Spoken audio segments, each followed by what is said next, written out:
नमस्कार दोस्तों, आप सभी का स्वागत है नई वीडियो में। आज की रीजनिंग की वीडियो हम देखेंगे डाइस से संबंधित एमसीक्यू क्वेश्चन। दोस्तों इसके पहले हमने 3 वीडियो इस पे बनाए हैं और इसका ये लास्ट वीडियो है। इसके पहले वीडियो हमने इसके ट्रिक के बारे में देखा है, ओपन डाइस और क्लोज डाइस के। इस वीडियो हमने केवल टॉप 15 ऐसे क्वेश्चन लिए हैं जिसमें सारे ट्रिक अप्लाई होंगे। इसके बाद भी अगर आपका कोई डाउट बचता है तो कमेंट बॉक्स में कमेंट कर सकते हैं। चलिए हम वीडियो को स्टार्ट करते हैं। सबसे पहला क्वेश्चन देखते हैं हम। पासे की दो निम्न स्थितियों के आधार पर संख्या 5 के विपरीत फलक पर कौन सी संख्या होगी। हमें यहाँ पर 5 के अपोजिट में नंबर निकालना है। जैसा कि हमें मालूम है, अगर एक कॉमन नंबर होता है तो हम कौन सी ट्रिक लगाते हैं, उस कॉमन नंबर को पकड़ते हैं हम क्लॉकवाइज या एंटी क्लॉकवाइज लिख देते हैं। ठीक है, तो यहाँ पर 3 कॉमन है तो हम क्लॉकवाइज या एंटी क्लॉक लिख देंगे 3, 6 एंड 4। इस तरह से इसमें लिखेंगे हम 3, 1 एंड 5। इसके अकॉर्डिंग जो नंबर जिसके नीचे आएगा उसके अपोजिट होगा। तो 4 के अपोजिट में क्या आएगा, 5 आएगा। तो इसके अकॉर्डिंग सही आंसर क्या हो जाएगा, ऑप्शन बी। लेकिन अगर इसी में हमसे पूछ ले कि 3 के अपोजिट में क्या नंबर होगा, क्योंकि 3 के अपोजिट में 3 आ रहा है, तो जो बचा हुआ नंबर होगा 3 के अपोजिट में होगा। बचा हुआ नंबर यहाँ पर क्या है, तो यह है 2। तो 3 के अपोजिट में 2 हो जाएगा। इतना क्लियर है। अगला क्वेश्चन देखते हैं। अगला क्वेश्चन है, नीचे पासे की दो स्थितियों को दर्शाया गया है। जब संख्या 4 पासे की निचली सतह पर है तो बताएं ऊपरी सतह पर कौन सी संख्या होगी। ठीक है, तो यहाँ बेसिकली हमें 4 के अपोजिट का नंबर पूछा जा रहा है, या फिर 4 के अपोजिट में कौन सा नंबर होगा ये हमें निकालना है। तो पासे में 4 नंबर तो दे नहीं रखा है, तो हम ये देखेंगे कौन सा नंबर हो सकता है 4 के अपोजिट। जैसा कि हमें मालूम है, अगर कोई भी नंबर एक कॉमन हो तो क्या होता है, हम उसको क्लॉकवाइज या एंटी क्लॉकवाइज लिखते हैं। लेकिन यहाँ पर क्या हो रहा है, एक नंबर कॉमन होने के साथ साथ सेम सरफेस पर है। आप ध्यान देंगे, सेम सरफेस पर है।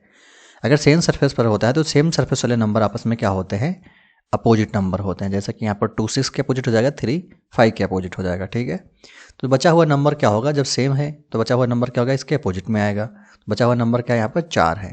तो 4 के अपोजिट इसके अकॉर्डिंग क्या हो जाएगा, ऑप्शन ए हो जाएगा। ठीक है, अगला क्वेश्चन देखते हैं। एक ही घन की दो स्थितियों में अदृश्य संख्या कहाँ है। हमें निकालना है कि जो संख्या नहीं दिखाई दे रही वो संख्या कहाँ है और क्या है। ठीक है, तो चलिए हम देखते हैं। सबसे पहले इसमें कॉमन नंबर देखते हैं। कॉमन नंबर इसमें क्या है, 2 है। 2 कॉमन होने के साथ साथ सेम सरफेस पर भी है। अगर ध्यान देंगे आप, तो सेम सरफेस पर होती है तो क्या होता है, सेम सरफेस वाले नंबर क्या होते हैं, आपस में हमेशा अपोजिट होते हैं। तो यहाँ पे 1 6 के अपोजिट हो जाएगा, 3 5 के अपोजिट हो जाएगा। अगर हम लिख के भी देख लें इसको क्लॉकवाइज एंटी क्लॉकवाइज, तो हम लिखेंगे 2 1 एंड 3। यहाँ पर लिखेंगे 2 6 एंड 5। ठीक है, सेम सरफेस होता है इसलिए हम लिखते नहीं, क्योंकि हमें कंफर्म हो जाता है कि जो सेम सरफेस वाला है वो हमेशा अपोजिट में ही आएगा। ठीक है, इसके अकॉर्डिंग 2 के अपोजिट में क्या होगा, जो बचा हुआ नंबर होगा। तो बचा हुआ नंबर क्या है, हम यहाँ पर देख रहे हैं क्या नंबर नहीं दिखाई दे रहा है, यहाँ पर 4 नहीं दिखाई दे रहा है। तो 2 के अपोजिट में यहाँ पर क्या हो जाएगा, 4 हो जाएगा। तो अदृश्य संख्या क्या है, 4 है। किसके अपोजिट में है, 2 के अपोजिट में है। इसके अकॉर्डिंग सही आंसर क्या हो जाएगा, ऑप्शन बी हो जाएगा। अगला क्वेश्चन देखते हैं अब। संख्या 3 के विपरीत कौन सी संख्या होनी चाहिए। हमें यहाँ पर बेसिकली 3 के अपोजिट में नंबर निकालना है। अब हम देखते हैं सबसे पहले कॉमन नंबर। सबसे पहले फर्स्ट एंड सेकंड पासे को अगर हम लें तो यहाँ पर कॉमन नंबर क्या दिख रहा है, हमें 1 दिख रहा है, 1 के साथ 3 भी दिख रहा है। लेकिन 1 या क्या है, यहाँ पर सेम सरफेस पर है। हमें मालूम है अगर 2 नंबर कॉमन हो और एक नंबर सेम सरफेस पर हो तो बचे हुए नंबर आपस में क्या होते हैं, अपोजिट होते हैं। ठीक है, तो यहाँ 2 के अपोजिट में 5 आ जाएगा। लेकिन हमें निकालना किसके अपोजिट में है, 3 के अपोजिट में है। तो हम इन दोनों पासों को देखेंगे जहाँ पर हमारा 3 नंबर है केवल, या एक कॉल कॉमन नंबर है। तो यहाँ पर अगर क्लॉकवाइज लिखते हैं तो कैसे लिखेंगे हम, 3 5 एंड 1। ठीक है, इसी तरह से यहाँ लिखेंगे तो क्या हो जाएगा, 3 2 एंड 4। ठीक है, तो यहाँ 2 के अपोजिट में 5 आ रहा था, ये हमारा जस्टिफाई हो चुका है। और 1 के अपोजिट में 4 आ रहा है, तो बचा हुआ नंबर क्या होगा, वो 3 के अपोजिट में होगा। यहाँ बचा हुआ नंबर क्या है, यहाँ 6 है। ठीक है, तो इसका अकॉर्डिंग सही आंसर क्या हो जाएगा, ऑप्शन डी हो जाएगा। दोस्तों यहाँ पर हम दूसरी ट्रिक भी अप्लाई कर सकते थे। जैसे कि हमें मालूम है अपोजिट नंबर कभी भी साथ में नहीं आते हैं। और अगर हमें मालूम है एक ही पासे की तीनों कंडीशन दे रखी है, तो क्या है, फर्स्ट पासे में भी हमारा जो है 3 आ रहा है, सेकंड पासे में भी हमारा 3 आ रहा है, और फोर्थ पासे में 3 आ रहा है। इसके अकॉर्डिंग अगर हम देखें तो सारे नंबर क्या हो रहे हैं, डिस्प्ले हो जा रहे हैं। किसको छोड़कर, 6 को छोड़कर। इसका मतलब क्या है, केवल 6 ऐसा नंबर है जो इसके अपोजिट में है, क्योंकि वो डिस्प्ले नहीं हो रहा है। क्योंकि बाकी बचे हुए नंबर हमारे किसी न किसी कंडीशन में डिस्प्ले हो जा रहे हैं। जैसे अगर हम देखें तो यहाँ पर 1 और 2 हो रहा है, यहाँ पर 3 हो जा रहा है, और यहाँ पर 5 हो रहा है, और यहाँ पर 4 हो रहा है। तो दिखाई क्या नहीं दे रहा है, यहाँ पर हमें 6 नहीं दिखाई दे रहा है। तो इसके अकॉर्डिंग भी हम लिख सकते थे कि हमारा क्या है, 6 अपोजिट का नंबर होगा। ठीक है, तो इसके अकॉर्डिंग सही आंसर क्या हो गया था, हमारा डी हो गया था। अब अगला क्वेश्चन देखते हैं हम। एक ही पासे की 3 स्थितियों को नीचे दर्शाया गया है, प्रश्नवाचक चिन्ह की जगह कौन सी संख्या आएगी। तो हमें यहाँ क्वेश्चन मार्क की जगह कौन सी संख्या आएगी वो निकालना है। ठीक है, सबसे पहले हम फर्स्ट और सेकंड पासे को देखें, इनमें क्या कॉमन आ रहा है। तो इनमें कॉमन है 2। 2 के अलावा कुछ कॉमन दिख रहा है नहीं, तो हम क्लॉकवाइज लिख देंगे इसको, ठीक है। हमने इसको क्लॉकवाइज लिख दिया। तो 2 से शुरू करेंगे, यहाँ 2 हो जाएगा, 4 हो जाएगा, 3 हो जाएगा, ठीक है। 2 हो जाएगा, 1 हो जाएगा, 5 हो जाएगा। तो यहाँ से मालूम होगा 1 के अपोजिट में क्या है, 4 है, 3 के अपोजिट में 5 है, और 2 के अपोजिट में क्या होगा, बचा हुआ नंबर। तो बचा हुआ नंबर क्या होगा यहाँ पर, 6 होगा, ठीक है। अब यहाँ से हम देखते हैं सेकंड और थर्ड पासे में, ठीक है। सेकंड पासे का हमने पहले लिख रखा है, इसके नीचे हम थर्ड पासे को लिख देंगे। यहाँ पर कॉमन नंबर क्या दिख रहा है, 1 दिख रहा है, ठीक है। तो यहाँ पर हमने 1 लिखा, उसका क्वेश्चन मार्क, फिर क्या आएगा, 6 आ जाएगा। अब सेकंड पासा लिखते हैं हम, यहाँ पर है 1, 5 एंड 2, ठीक है। तो अब क्वेश्चन मार्क की जगह कौन सा नंबर आ जाएगा, जो 5 के अपोजिट नंबर होगा। यहाँ 5 के अपोजिट क्या है, 3 है, ठीक है। हमें यहाँ से मालूम होगा ना 5 के चुने 3 आ रहा था, तो इसके अकॉर्डिंग सही आंसर क्या हो जाएगा, ऑप्शन सी हो जाएगा, ठीक है। क्लियर है ये। अब अगला क्वेश्चन देखते हैं। अगला क्वेश्चन है, एक पासे की 4 विभिन्न स्थितियों को नीचे आकृति में दर्शाया गया है, तो बताइए संख्या 4 वाले फलक के विपरीत फलक पर कौन सी संख्या होगी। तो हमें 4 के अपोजिट में निकालना है। सबसे पहले हम देखेंगे 4 कॉमन कहाँ पर है। तो अगर फर्स्ट और 4 को देखें तो यहाँ पर 4 कॉमन है, ठीक है। पहली ट्रिक तो ये होगी, हम इन दोनों पासों को एक साथ ले लेंगे। सेकेंड ट्रिक क्या है, जिसमें हमें सारे मालूम हो जाते हैं, किसी भी 2 पासे को ले लेते हैं, फर्स्ट सेकंड या थर्ड फोर्थ किसी को ले लेते हैं हम। सबसे पहले हम फर्स्ट और सेकंड को ले लेते हैं। फर्स्ट और सेकंड में क्या है कॉमन, यहाँ पर 5 कॉमन है, ठीक है। और कुछ कॉमन दिख रहा है नहीं, कॉमन है, तो हम 5 के साथ लिखना शुरू करेंगे। 5, 6 एंड 4, 5, 2 एंड 1, ठीक है। हमें अपोजिट किसके निकालना था, 4 के। तो 4 के अपोजिट में क्या आ रहा है, 1 आ रहा है, तो इसका अकॉर्डिंग सही आंसर क्या हो जाएगा, ऑप्शन ए हो जाएगा। ये क्लियर है। अगला क्वेश्चन देखते हैं हम। नीचे एक पासे की 4 आकृतियां दर्शाई गई हैं, सबसे निचले वाले फलक पर कौन सी संख्या होगी यदि ऊपर 1 है तो बेसिकली हमें 1 के अपोजिट का नंबर निकालना है, ठीक है। तो इसमें सबसे पहले ट्रिक हम अप्लाई कर सकते हैं, इसको क्लॉकवाइज या एंटी क्लॉकवाइज लिख के निकाल सकते हैं।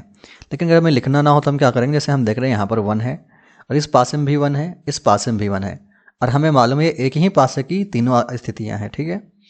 अब इसमें नंबर हम देखेंगे कौन कौन से दिख जा रहे हैं हमें, 4 दिख रहा है, 6 दिख रहा है, 5 दिख रहा है और 3 दिख रहा है, ठीक है। अब बचा हुआ नंबर क्या है, हमें मालूम 6 नंबर होते हैं। दो यहाँ दिख गया हमें, 3 ये दिख गया, और चौथा ये दिख गया, 5वां खुद 1 है। तो बचा हुआ नंबर इसमें क्या है, 2 है। तो इसके अपोजिट में क्या हो जाएगा, 2 हो जाएगा, ठीक है। तो इसके अकॉर्डिंग सही आंसर ऑप्शन बी हो जाएगा। अगला क्वेश्चन है, निम्नलिखित आकृति को मोड़कर एक घन के रूप में बनाया जाता है, तो 5 बिंदु वाले फलक के विपरीत में कौन से बिंदु होंगे। तो बेसिकली हमें यहाँ 5 के अपोजिट का नंबर पूछा जा रहा है। जैसा कि हमें मालूम है ओपन डाइस में क्या होता है, अल्टरनेट बॉक्स या अल्टरनेट सरफेस जो होते हैं आपस में अपोजिट नंबर होते हैं। तो यहाँ 1 के अपोजिट में क्या आ जाएगा, 4 आ जाएगा, ठीक है। यहाँ 1 लिख लेते हैं। यहाँ 2 के अपोजिट में क्या आ जाएगा, 6 आ जाएगा, 2 के अपोजिट में 6 आ जाएगा। जो बचे हुए नंबर होंगे आपस में क्या होंगे, अपोजिट होंगे। तो यहाँ 5 के अपोजिट में क्या आ जाएगा, 3 आ जाएगा, ठीक है। दूसरी चीज़ हमें मालूम है, ये जो बॉक्स होता है ये वाला या फिर ये वाला जो सरफेस होता है, इस सरफेस को हम यहाँ कहीं भी ले सकते हैं इतनी स्पेस में, और इस सरफेस को इसको हम कहीं भी मूव कर सकते हैं इधर उधर, ठीक है। तो इस तरह से अगर हम इस 3 को यहाँ पर ले आएँ तब भी हमारा क्या होगा, यहाँ 3 और 5 आपस में अपोजिट नंबर हो जाएगा। तो इस तरह से हम क्यों लिख सकते हैं, इसको हम देख लेते हैं। क्योंकि हमें मालूम जो इस पासे को हम क्लॉकवाइज या एंटी क्लॉकवाइज आपस में फोल्ड करेंगे तो ये क्या हो जाएगा, ऊपर हो जाएगा, और ये क्या हो जाएगा, नीचे हो जाएगा, और ये इन दोनों में से कोई एक सरफेस हमें दिखाई देगा, ठीक है। लेकिन जब हम इसको इस तरह से क्लॉकवाइज फोल्ड करेंगे तो जो बचा हुआ सरफेस होगा ये ऊपर से समझ लीजिए इस तरीके से ढक्कन का काम करेगा, ठीक है, या ऊपर वाला सबसे ऊपर का सरफेस बन जाएगा अगर हम इसको इस तरह से फोल्ड करते हैं। पहले हमने इसको क्लॉकवाइज फोल्ड कर दिया, फिर इसको हमने एंटी क्लॉकवाइज फोल्ड कर दिया, तो ये क्या हो जाएगा, ऊपर आ जाएगा। लेकिन क्लॉकवाइज फोल्ड कर देंगे क्या आ जाएगा, 3 ऊपर आ जाएगा, ठीक है। तो इसके अकॉर्डिंग भी हमारा 3 क्या होगा, 5 के अपोजिट होगा। तो इसके अकॉर्डिंग सही आंसर क्या हो जाएगा, ऑप्शन सी हो जाएगा, क्योंकि हमें 5 के अपोजिट का नंबर पूछा जा रहा है। अगला क्वेश्चन देखते हैं। आकृति को मोड़कर विकल्पों में से कौन सा विकल्प बनाया जा सकता है। तो सबसे पहले हम देखते हैं कौन किसके नंबर पे आएगा। हम इसको 1 मान लेते हैं, और इसको 2 मान लेते हैं, इसको 3 मान लेते हैं, बाकी सब पे हमारे मार्क दे रखे हैं, ठीक है। और सबसे पहले पासे को जस्टिफाई करते हैं, ठीक है। सबसे पहले पासे जस्टिफाई करेंगे तो 1 और 3 आपस में अपोजिट होंगे, और ये पॉजिटिव के साथ जो सर्किल है ये और 2 आपस में अपोजिट होंगे। तो हमेशा क्या होगा, अगर ये दोनों में से कोई एक दिखेंगे और इन दोनों में से कोई एक दिखेगा। इस पासे में क्या हो रहा है, ये हमें दिख रहा है, ठीक है, इसका मतलब ये नहीं दिख रहा है। अब हमें क्या दिख रहा है, इसमें ये दिख रहा है, तो क्या होगा, ये नहीं दिख रहा है, मतलब ये पासा हमारा जस्टिफाई है, ये हमारा पासा बन सकता है। क्योंकि हमें मालूम है इन तीनों में से अगर कोई एक दिख रहा है, समझ गए ना, समझ में आ रहा है आपको, ये दिखेगा या फिर ये दिखेगा, और इसमें क्या होगा, ये दिखेगा या फिर ये दिखेगा, इसी तरह से या फिर ये दिखाई देगा या फिर ये दिखाई देगा। तो हमें ये दिखाई दे रहा है, ये नहीं दिखाई दे रहा है मान लेते हैं, उसके बाद हमें ये दिखाई दे रहा है, ये नहीं दिखाई दे रहा है, इन दोनों में से कोई एक सरफेस हमें दिखाई दे रहा है। तो इसके अकॉर्डिंग सही कहा जाएगा, ये ऑप्शन ए भी सही हो जाएगा, ठीक है, मतलब ये बन सकता है। अब बात करते हैं हम सेकंड पासे की। सेकंड पासे में क्या हो रहा है, हमें ये भी दिखाई दे रहा है और ये भी दिखाई दे रहा है, इसका मतलब ये नहीं बन सकता क्योंकि ये दोनों आपस में अपोजिट हैं, एक साथ दिखाई दे रहे हैं। और थर्ड पासा तो हमें बिल्कुल नहीं बन सकता क्योंकि हमें मालूम है इसमें केवल 3 ही वाइट सरफेस हैं और एक सरफेस क्या है हमेशा नहीं दिखाई देगा, मैक्सिमम हमें 2 वाइट सरफेस दिखाई दे सकते हैं। तो इसके अकॉर्डिंग ये भी नहीं बनेगा और ये तो किसी हालत में नहीं बनेगा क्योंकि हमें मालूम है अगर ये दिखाई देगा तो कौन सा नहीं दिखाई देगा, ये नहीं दिखाई देगा, और अगर ये दिखाई देगा तो ये नहीं दिखाई देगा, ठीक है। तो हमें क्या हो रहा है यहाँ पर डॉट और ये मैट्रिक्स या फिर जो इसी यूँ कहें कि ये क्रॉस बार ये जो है ये हमें साथ में दिखाई दे रहा है, तो अकॉर्डिंग ये भी नहीं बनेगा। तो बन क्या रहा है यहाँ पर, ऑप्शन ए केवल बन रहा है। तो इसके अकॉर्डिंग सही आंसर क्या हो जाएगा, ऑप्शन ए हो जाएगा। क्लियर है ये? अगर इसमें कोई डाउट होता है कमेंट बॉक्स में आप कमेंट कर सकते हैं। अगला क्वेश्चन देखते हैं अब। 3 बिंदु वाले फलक के विपरीत कितने बिंदु होंगे? तो हमें 3 के अपोजिट का नंबर पूछा जा रहा है। सबसे पहले तो हम यहाँ पर क्लॉकवाइज या एंटी क्लॉकवाइज लिख के कर सकते हैं, या फिर हम ये देख सकते हैं कहाँ कहाँ पर 3 है। सबसे पहले हम देखें 3 कहाँ कहाँ पर आ रहा है। 3 पहले में आ रहा है और सेकंड में 3 आ रहा है और फोर्थ में 3 आ रहा है, ठीक है। अब हम देखेंगे 3 के साथ कौन कौन से नंबर आ रहे हैं। तो यहाँ 3 के साथ नंबर आ रहे हैं 4, 6, ठीक है। उसके बाद कौन सा नंबर आ रहा है यहाँ पर, 1 और 4 फिर से आ रहा है, तो हम 1 को फिर से लिख देंगे। उसके बाद यहाँ कौन सा नंबर आ रहा है, यहाँ 2 आ रहा है, ठीक है। और 3 इसके साथ में पहले से है ही। अब यहाँ बचा हुआ नंबर क्या देखते हैं। बचा हुआ नंबर आपको दिख रहा है कुछ भी इसमें, जो बचा हुआ नंबर है, तो बचा हुआ नंबर क्या है, 5 है, ठीक है। 5 ऐसा नंबर है जो इन तीनों पासों में नहीं आ रहा, जहाँ पर 3 आ रहा है, क्योंकि हमें मालूम है अगर तीनों कंडीशन में हमें 3 दिखाई दे रहा है, ठीक है, तो बाकी सारे नंबर डिस्प्ले हमें हो चुके हैं। तो कौन सा नंबर डिस्प्ले नहीं हुआ है, हमें जो नंबर डिस्प्ले नहीं हुआ है वही नंबर हमारा अपोजिट नंबर होगा इसके अकॉर्डिंग, ठीक है। तो उसके अकॉर्डिंग सही आंसर क्या हो जाएगा, ऑप्शन डी हो जाएगा। दोस्तों आज का अगला और आखिरी क्वेश्चन है, दिए गए कागज एक्स से बने बॉक्स के समान बॉक्स को चुनिए। मतलब यहाँ पर जो ये दे रखा है इसको हम मोड़कर कौन सा बॉक्स बना सकते हैं, ये हमसे पूछा जा रहा है। सबसे पहले हम फर्स्ट को देखेंगे। फर्स्ट ऑप्शन में क्या है, हमें ब्लैक और ये हाफ शेडेड एक साथ दिखाई दे रहा है। हमें मालूम है ये दोनों आपस में अपोजिट है, तो ये साथ में कभी दिखाई नहीं देंगे, इसका मतलब ये गलत है, ठीक है। अब हम अगला देखते हैं। अगला क्या है, हमें ये हाफ ट्राइंगल वाइट दिखाई दे रहा है और पॉइंट दिखाई दे रहा है, ठीक है। तो ये पॉसिबल है या नहीं है पहले देख लेते हैं।